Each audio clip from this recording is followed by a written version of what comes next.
Hello everyone, welcome back to pre-recorded Livestream, the only live stream that is pre-recorded. As you know, or may not know, since we've been gone for a bit, and when I say we, I just mean me. This is a solo podcast. Hello, my name is Shane. Yeah, I kinda just fell out of the rhythm of posting pre-recorded live stream with my other stuff. I do all of my social media stuff myself, so it can be tough to get new stuff started, especially because, yeah, it's my first time trying any of this. So yeah, I guess it's my second time now, with pre-recorded live stream specifically.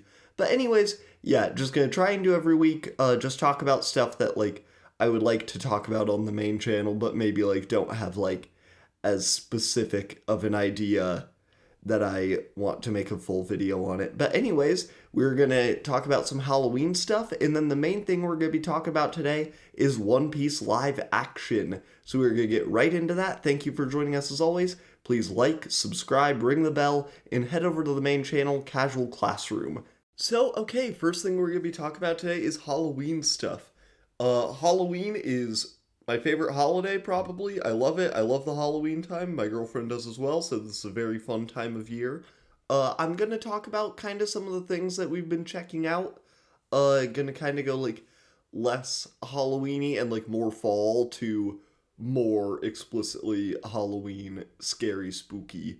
The first thing is Knives Out. I love this movie. If you don't know what it is, it's a little murder mystery movie starring Daniel Craig. I don't have the other actors in front of me right now. Michael Shannon's in it. Jamie Lee Curtis is in it. Oh, Chris Evans is in it. He's fantastic. And yeah, it's a little murder mystery. Daniel Craig plays a Southern detective named Benoit Blanc. It's very funny. The performances are fantastic, and it just has very realistically written characters. And if you've seen the movie, that might sound silly, because some of the characters, mainly Benoit Blanc, are kind of, larger than life. But, what I mean is, a lot of their interactions, I think, play out very naturally, where, the interactions, especially between, the, main character, who is nurse, one of those, at-home nurses for Harlan Crow, who's an author. He's the death in the murder mystery. She is fantastic, and all of her interactions with the family feel very real, and what I would imagine would be very honest to that kind of situation, and how those people might treat you. So yeah, Knives Out is a fantastic movie, 1000% recommend. Glass Onion, the sequel, is also great, but it's more of a summer movie. Now, okay, the next thing, this is definitely more scary than some of the other things later on the list. But Orphan, man, Orphan is so good. If you don't know what Orphan is, it's a horror movie. I don't know what year it came out. It came out when I was a kid, for sure, because I was so scared of the trailer, and that doesn't happen as much anymore, so it probably came out when I was a kid. But anyways, it is about this family that adopts a little girl, and that is all I'm going to say, because I practice self-restraint. You have 10 seconds to skip forward until another part of this, or get out of here and go watch Orphan. You have 10, 9, 5, 4, 3, 2, 1. The orphan that they adopt is a 40-year-old woman who tries to seduce the dad and kill everyone else in the family. It is an amazing movie. I'm sure a lot of people know the twist. It's a pretty famous twist by now, but oh my god, this movie is so good. Everyone in the world needs to watch it. Oh my god, it's so good. First off, this kid, oh my god, does such a good job in this role. When I had heard of this movie and had seen the trailer and stuff when I was a child, and heard the twist, which is that it's a 12-year-old girl who has some sort of disorder. No, wait, I'm stupid. It's a 40-year-old woman who has some sort of disorder that makes her look like a 12-year-old girl. And this was sort of a collective memory thing. They brought this up on the Dead Meat podcast, a better podcast than this one, that has 2 people. But that like a lot of people, me included, just kind of assumed that like the the actress playing this woman like also was like old and like had some sort of like disorder where she looked younger. No, this is a child playing this role, and she's so good. Like it is so nuts. I don't think I've really seen her in that much other stuff. Not like based off of like her face, I don't think, but she does look like a weird like kind of freak in this movie for a lot of it. Like she looks very, if I saw this kid, I would probably instinctually light them on fire. This kid exudes evil from every orifice. I honestly don't know why on earth they adopted this kid. They're in this like orphanage full of like presumably is it wrong to say better children? But then the dad, well, and the dad also is that's a whole thing. But the dad finds Esther, who's the girl, painting this thing, and like she just says in her like vaguely Eastern European accent, she's like, "I love painting, and I would love a mommy and a daddy to bring me home so I can do lots of paints in their home." And he's like, "Well, this isn't weird at all." So I don't know. He deserved it for sure. Oh, also it stars someone who's the who's the main mom. Dang. I don't know. And I don't want to look it up because it's kind of funny that I can't remember her. We do bad bits here at pre-recorded live stream. The bit at pre-recorded live stream is bad bits. But she's really good. She plays like a recovering alcoholic, and it feels like you don't see a lot of women playing that sort of role. So that's already interesting. That gives her a little more to chew on with that performance, and you can like really tell during it. But also it's like she's not like, "Get me my beer, husband, or I'm gonna kill you." It's very like honest. Okay, the next thing to talk about is Monster House. This movie, so it's an animated movie from the early 2000s. I'm sure a lot of my like three listeners will remember it. If you're like around my age, I'm 29. That's not true.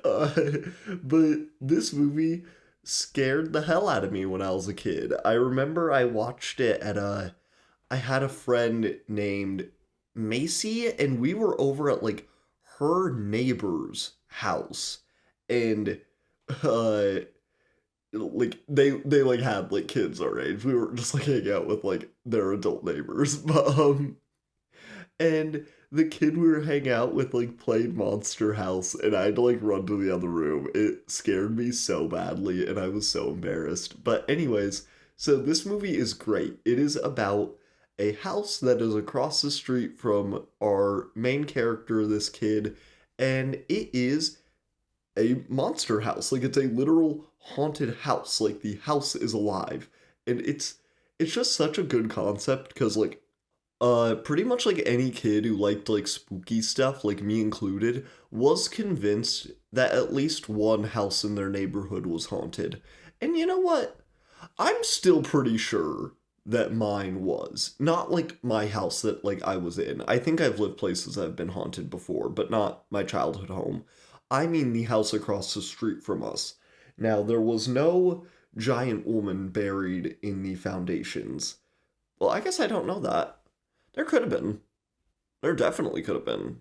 I was never in that house. I snuck into the backyard one time to try and like see ghosts or something. But that's it. Yeah. Okay, so Monster House is, yes, very good. Sometimes it looks a little horrifying, like the faces of some of the characters are a little strange. And there's one part where they pee in Mountain Dew bottles, and they didn't need to. I don't know why they did that, but it's really good. It's a really good time. It's pretty funny. A lot of the animation with like the actual house holds up really well. The first two acts are really fun and spooky. The third act is kind of just a big like Godzilla fight with the house, which I am not as down with. I like more so like I like to like build up more and then figuring out what different things they could do to bait the house. I thought was pretty funny. Yeah, pretty solid movie. And okay, last piece of Halloween stuff. And this is something that I've talked about on the other pre-recorded live stream episodes. It's one of my favorite things. Also, I should bring this up really quick. Old pre-recorded live stream had a lot of bits. I don't remember a lot of them, and I don't like just listening to myself talk. Sometimes I'll rewatch like my videos, but like there's like editing and stuff in there and like a lot more of it. It's a lot better. And these are just kind of, just kind of some like stupid idiot rambling his stupid mouth until he like walks into traffic. That's dark. I'm not saying that. Okay, but anyways, yeah, those bits they might come back at some point as I remember them, or they might be lost forever. We're gonna talk about Overwatch. Okay, so Overwatch, specifically Overwatch 2, because the first game, they nuked it, baby. uh, so, Overwatch 2 is about to start its Halloween stuff, and I love Overwatch. It's the only video game I play, really, except for, like, Mario Kart with friends or my girlfriend, or Mario Party. I'm great at both of them. I'm not bragging as much as I am just spitting facts. But anyways, so Overwatch. I love this game. And like I said, Halloween is my favorite season. So I've cooked up a little devious plan. You see, last season, I think there was some weird glitch where I randomly had free money in the game one day. And like a lot of other people did too. And I think that they like couldn't figure out who did and who didn't get money.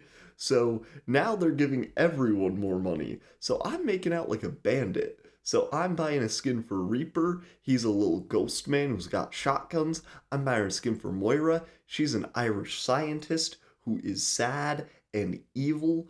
For Reaper, I'm getting the Rat King one to channel a bit of my energies there.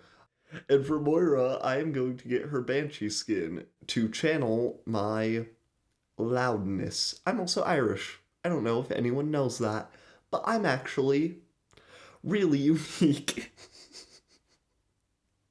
I'm really unique and cool, and I'm not just a white guy. I swear. I'm Irish. I'm also German. It doesn't matter that I'm just American. I swear.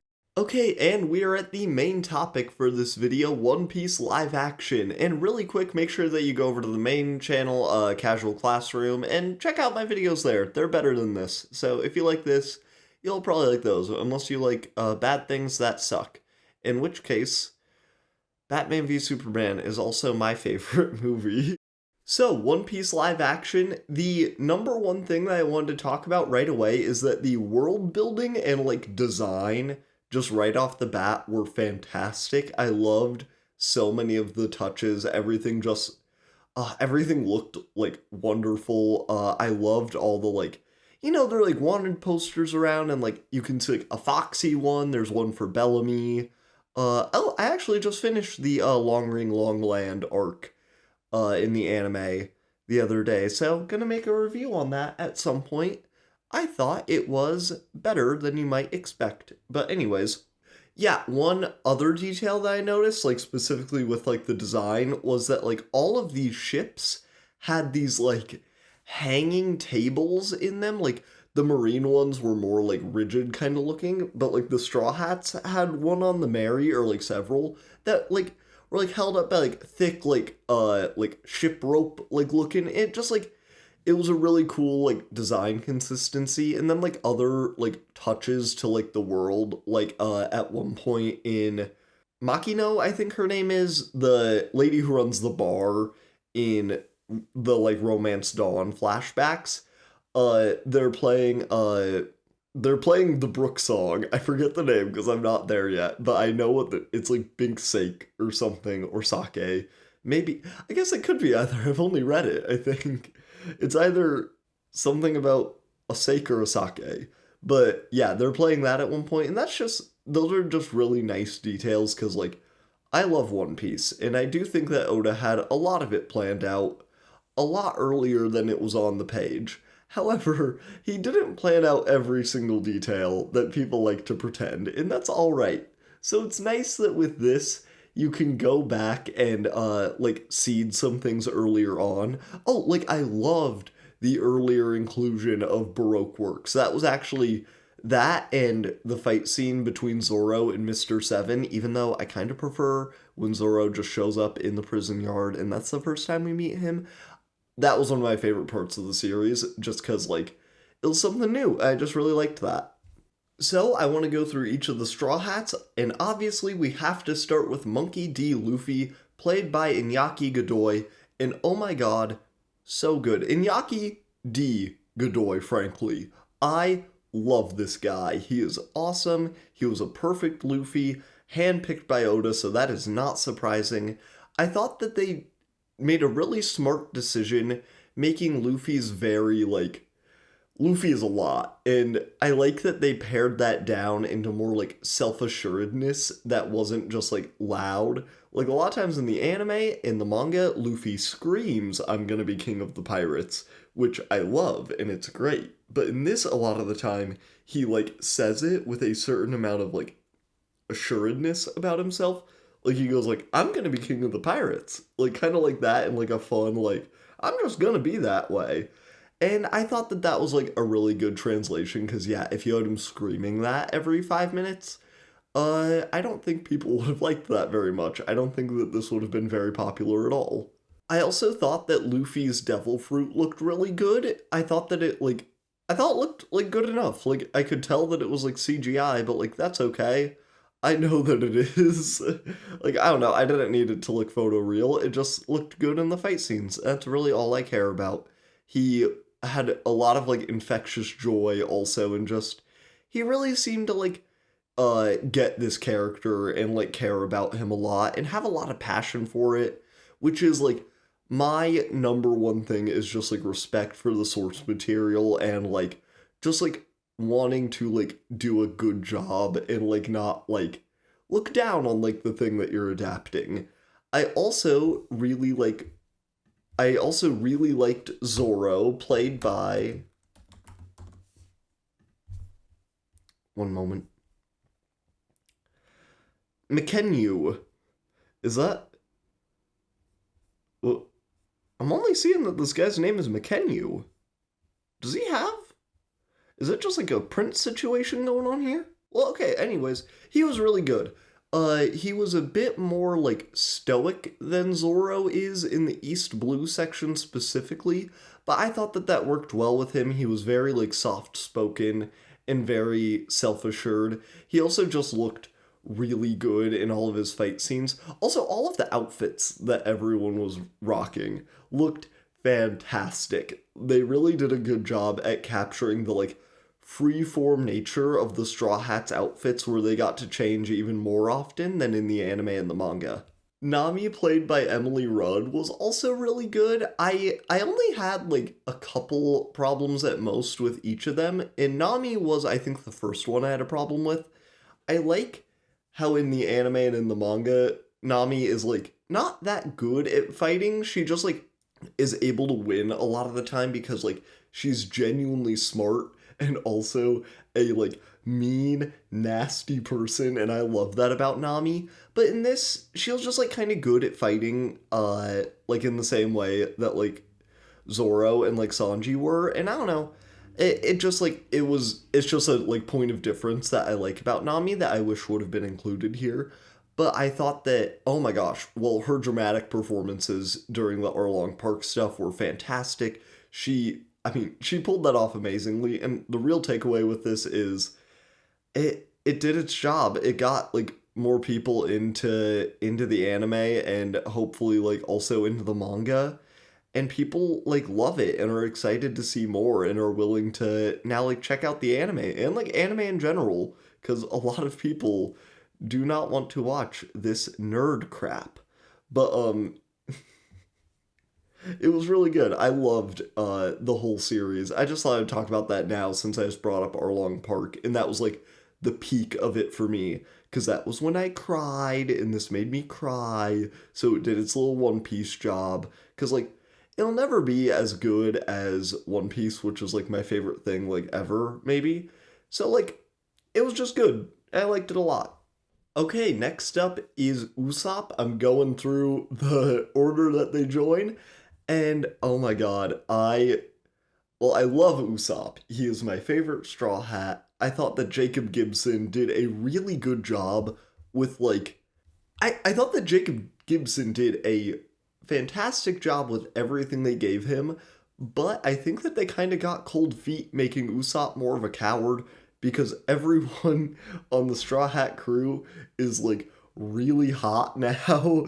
And so I think that they're kind of like, we got this stud. We don't really want to make him cry and piss his pants.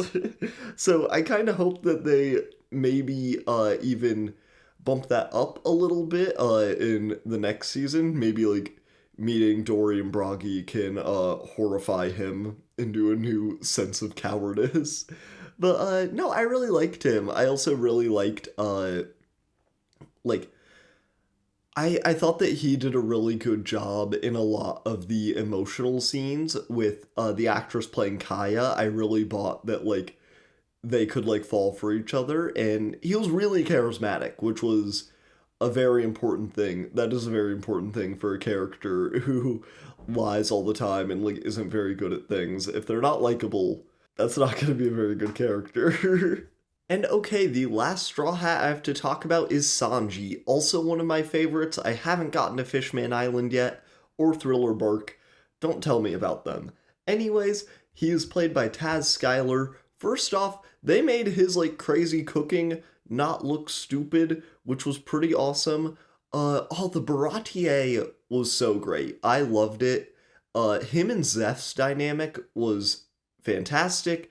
Uh, God, yeah, the Baratier section of the show all the way through to the end was really great. Up until then, it took a little bit to get going, but yeah, Baratier on through to the end is really good. Sanji's like kid actor also does a fantastic job. He probably had my favorite flashback out of everyone, which isn't that shocking because young Sanji has my favorite flashback in the East Blue, like in the anime and manga too, so go figure. But now we have to talk about something. They made Sanji British. And not only that, they made a lot of characters British. They gave a lot of different characters accents in the show, which I like. It adds to the like global feeling of One Piece. Like for example, Garp is I'm pretty sure he has like a Scottish accent is what I'm hearing there, and it's like it's perfect. It fits in wonderfully. However, too many people are British, and it is really irritating. It's kind of weird that like you have like all these different accents, but then also like half of them are British.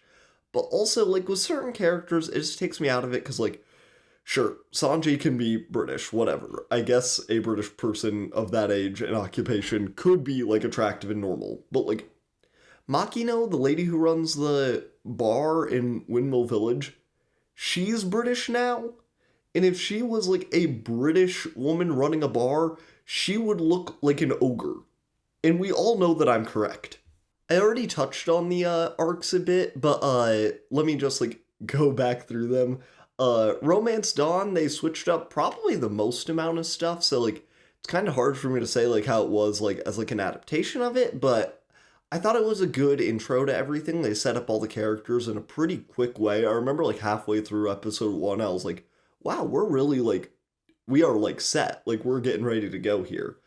Uh and then it did kind of slow down a bit through the rest of Romance Dawn, and then in Syrup Village, it did take a little bit to get going. I thought that some stuff that was cut probably could have been kept in and would have been just fine on time and actually made it more engaging. It kind of felt like sometimes they were spinning their wheels when there absolutely is not a reason to have to be spinning your wheels if you're adapting One Piece. But then Baratier through the rest of it I thought was really great. I'm really excited to see what they do next. I think next season could like probably like I mean start with Logtown obviously and then go into Reverse Mountain, Whiskey Peak. The issue is then in my opinion, are they gonna do uh shoot, Little Garden, yes, with Dory and Broggy. I just don't know if they're gonna do it because we still haven't gotten to Elbath in like the current story, and I don't know how much of this they're gonna be adapting. They've said that they want to do however much of it, but I don't know. I'll believe it when I see it. Next for the villains, I thought that they were pretty great. My favorite was probably, he's more of like an antagonist than like a villain, and like only for a bit. But Mihawk was really great. I thought he had a really good dry sense of humor that he also does in the anime and manga that was translated really well. Arlong was very intimidating. I thought that his look was solid. I thought it was about the most solid you could do with it. I liked Don Krieg getting bodied even quicker in this continuity. I hope that if there's another adaptation of One Piece, we just like flash by a grave really quick that says Don Krieg. uh, Let me think, who else? Oh my god, Captain Kuro. So I've been watching, sometimes my girlfriend will watch RuPaul's Drag Race, and, I'll like catch some of it with her. Uh, and I have heard this phrase called serving cunt. Captain Kuro, aka Klahadore, I believe he was serving cunt all over Miss Kaya's mansion, if I do say so myself. Much more than the anime and the manga. And yeah, I think that that's about it. I really liked it. Shanks was also pretty cool. Uh, yeah, I really liked it. Join us next time on pre-recorded live stream, y'all, where we'll be covering something else. Goodbye.